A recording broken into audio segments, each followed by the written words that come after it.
পরম করুণাময় মহান সৃষ্টিকর্তার নামে শুরু করছি। আসসালামু আলাইকুম, সকলে নিশ্চয়ই ভালো আছেন। আমি ডাক্তার মোহাম্মদ আসাদুজ্জামান আকন্দ সাগর। আজ আমরা পান এবং সুপারির বিষয়ে কিছু কথা বলবো। পান সুপারি বাংলাদেশে খুব জনপ্রিয়, বিশেষ করে মহিলাদের মাঝে।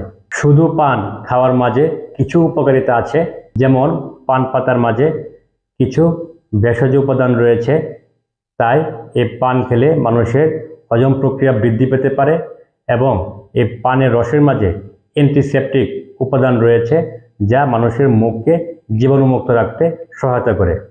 পানের সাথে গোলমরিচ বা লবঙ্গ খেলে মানুষের কাশি কমতে পারে। কিন্তু শুধু শুধু পান পাতা কেউ খায় না, পানের সাথে সাধারণত চুন, জর্দা বা সুপারি খেয়ে থাকেন। এই চুন মানুষের দাঁতের জন্য খুব ক্ষতিকর।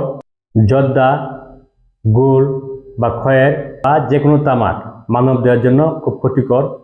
এগুলোর কোনো ভালো গুণাগুণ নেই। এগুলো খেলে মানুষের ক্যান্সার পর্যন্ত হতে পারে। তাছাড়া যারা সুপারি খেয়ে থাকেন তারা খেয়াল করবেন যে সুপারি খাওয়ার পর সুপারির দানাগুলো মুখে অনেকক্ষণ লেগে থাকে। এর ফলে মুখে ক্ষত সৃষ্টি হতে পারে, সেই ক্ষত থেকে ইনফেকশন হতে পারে এবং অনেকদিন ধরে সুপারি খেলে মানুষের মুখে ক্যান্সার পর্যন্ত হতে পারে।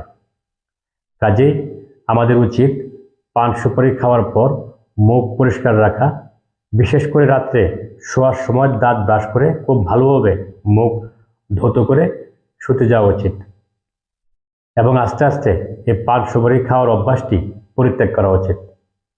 সকলে বুঝতে পেরেছেন। ধন্যবাদ সকলকে। আসসালামু আলাইকুম।